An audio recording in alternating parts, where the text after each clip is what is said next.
মানুষকে টেনশনে রেখে বিভ্রান্ত করছে, মানুষকে অসুবিধা করছে, ভারতীয় নাগরিকদের উপর অত্যাচার করছে।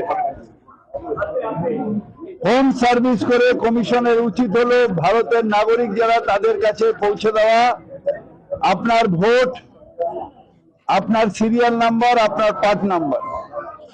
সেইটা না করে নাগরিকদের উপর অত্যাচার করছে বিজেপির কথায়।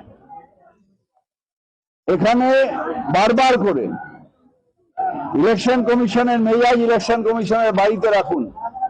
আপনি সরকারি কর্মচারী, আপনার রুলসের উপরে ভারতের নাগরিককে নাগরিকত্ব প্রমাণ হবে না। ভারতে জন্মেছে, ভারতে বড় হয়েছে, ভারতের নাগরিক।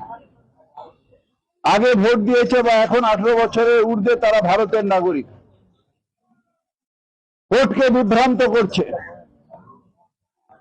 মিথ্যা প্রতিশ্রুতি কথা কোর্টে গিয়ে বলছে পশ্চিমবঙ্গ ছাড়া কোথাও প্রবলেম নেই। লজিক্যাল ডিসক্রিমিনেন্সি পশ্চিমবঙ্গ ছাড়া কোথায় আছে? পশ্চিমবঙ্গের মানুষকে যেভাবে হ্যারাস করা হয়েছে, 200 লোক পশ্চিমবঙ্গে এই লজিক্যাল ডিসক্রিমিনেন্সি ইলেকশন কমিশনের অত্যাচারে মারা গেছে। কোথাও এত মানুষ সারা ভারতবর্ষে মারা গেছে। অন্যায় অত্যাচার সবসময় ধান্দা হচ্ছে কি করে ভোটকে ম্যানিপুলেট করে বিজেপিকে জেতাবো। মানুষ বলছে না, আমরা মমতা ব্যানার্জির সাথে ছিলাম, আছি, থাকবো। কোন চালাকির দ্বারা মহৎ কাজ কখনো সম্পূর্ণ হয় না। যারা চালাকি করবে তারা পরে গিয়ে সেই কুয়োতে পড়বে। ইলেকশন কমিশনকে ধরে চালাকি করছেন আপনারা, ভাবছেন যে বাংলার মাটি এত সহজ নয়। মমতা ব্যানার্জি, অভিষেক ব্যানার্জি রাজপথে, আমরা দাঁড়ে দাঁড়ে, মানুষ আমাদের বিশ্বাস করে, কারণ আমরা 24x7 মানুষের পাশে থাকি। সামাজিক সুরক্ষা মমতা ব্যানার্জি দাঁড়ে দাঁড়ে পৌঁছে দিয়েছেন। তাই আপনাদের যুক্তি, আপনাদের অত্যাচার এইটা টিকবে না। মানুষকে লাইনে রাখা অনিশ্চয়তার মধ্যে সকালে মোবাইলে দেখছে যে নাম নেই, কালকে বেরিয়ে গেছে, 24 ঘন্টার বেশি পার হয়ে গেছে, তারপরে জানে না কে কার নাম আছে না আছে। নতুন করে অনেকের নাম আবার লজিক্যাল ডিসক্রিমিনেন্সিতে এসছে। কোর্ট কেন ধরছে না যে অন্যায়গুলো হচ্ছে কেন? যতটা লজিক্যাল ডিসক্রিমিনেন্সি ছিল তার হিয়ারিং হবে, তাকে কোর্ট অফিসাররা তাকে ইয়ে করবে, কোর্টের বিচারকরা তার টেস্ট এটা ঠিক করবে। 60 লাখ নতুন করে লজিক্যাল ডিসক্রিমিনেন্সি দিয়ে মানুষের উপরে অত্যাচার কেন? কিসের জন্য? মানুষকে আসল আতঙ্কে রাখা তোমার কাজ। তুমি মানুষের মাইনেতে, অমিত শাহর মাইনেতে নয়, মানুষের টাকার মাইনে পাচ্ছ। মানুষের বাড়ি বাড়ি গিয়ে পৌঁছে দাও কার লজিক্যাল ডিসক্রিমিনেন্সিতে, তারপর তার হিয়ারিং হবে আর কারটাও গো থ্রু হয়ে গেছে। তোমার কাজ পৌঁছে দেওয়া। নতুন নতুন ফন্দি, রোজ নতুন নতুন ফন্দি, ইয়ার্কি মারা হচ্ছে। মানুষের আবেগ নিয়ে মানুষের আতঙ্ক করা হচ্ছে, আতঙ্কিত করা হচ্ছে মানুষকে। অন্যায়, পাপ, পাপ, পাপ।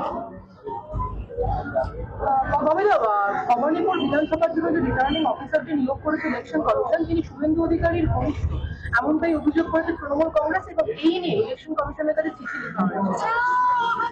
রিটার্নিং অফিসার শুভেন্দু অধিকারী এখন দালাল হয়ে গেছে। বিজেপি যা বলবে তাই করতে হবে। নিরপেক্ষ ইলেকশন কমিশন, নিরপেক্ষ নির্বাচন থাকছে না। তাই মানুষকে রাস্তায় নামতে হবে। মমতা ব্যানার্জি তাদের হয়ে প্রতিবাদ করছে, তৃণমূল কংগ্রেস রাস্তায় নেমেছে। মানুষের অধিকারে বঞ্চিত করেছে যারে, দাও নাই তারে সম্মান। সেই সম্মান ফিরিয়ে দিতে হবে মানুষকে। বঞ্চনার থেকে মানুষকে মুক্ত করতে হবে। আমি ভারতের নাগরিক, আমার অধিকার ভোট দেওয়া। ইন্ডিয়ান কনস্টিটিউশন সেই অধিকার আমায় দিয়েছে, এবং সেই অধিকার ইলেকশন কমিশন দেয়নি, সেন্ট্রাল গভর্নমেন্ট দেয়নি, কেউ দেয়নি। ইলেকশন কমিশন দিয়েছে।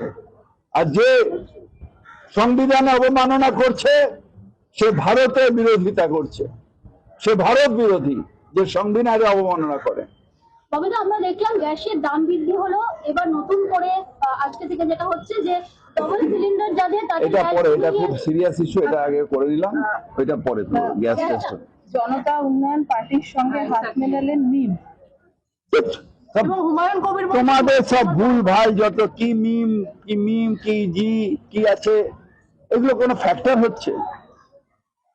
তোমরা একটু লাফাও।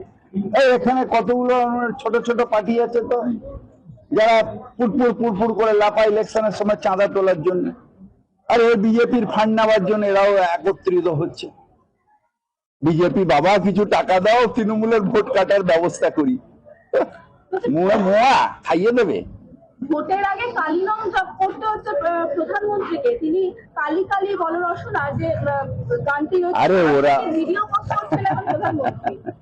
এখন অনেক কিছু করতে হবে, এখন অনেক কিছু করতে হবে, কিন্তু লাভ কিছুই হবে না। তার কারণ বাংলা নিজের মেয়েকে চায়।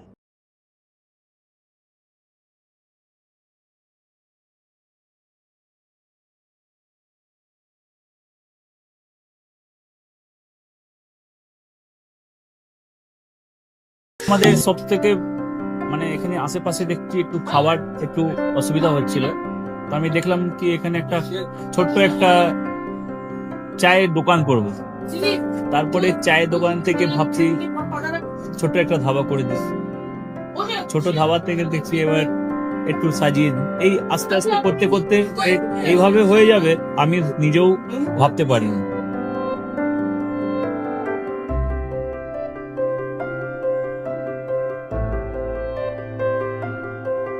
ব্যবহারের জন্য আমাদের এখানে কার পার্কিং থেকে নিয়ে গেস্ট খাবার থেকে নিয়ে বাড়ি, এরকম কিছু ব্যাপার যদি থাকে তো মানুষকে বাড়িতে আমরা সার্ভিস দিতে পারবো, এইভাবে আমরা চেষ্টা করব।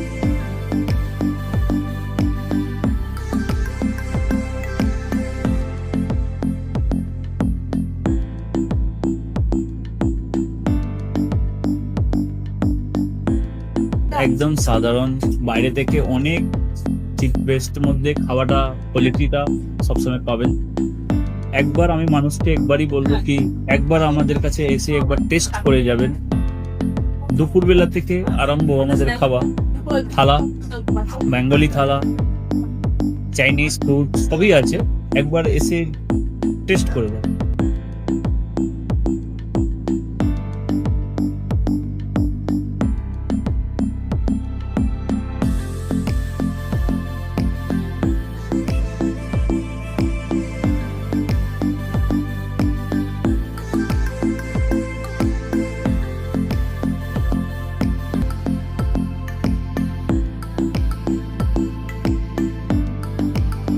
আপনার চ্যানেলের মাধ্যমে বলি একবার আসুন কেশরী ধাবা দেখে নিন। আমার নাম রঞ্জন কেশরী।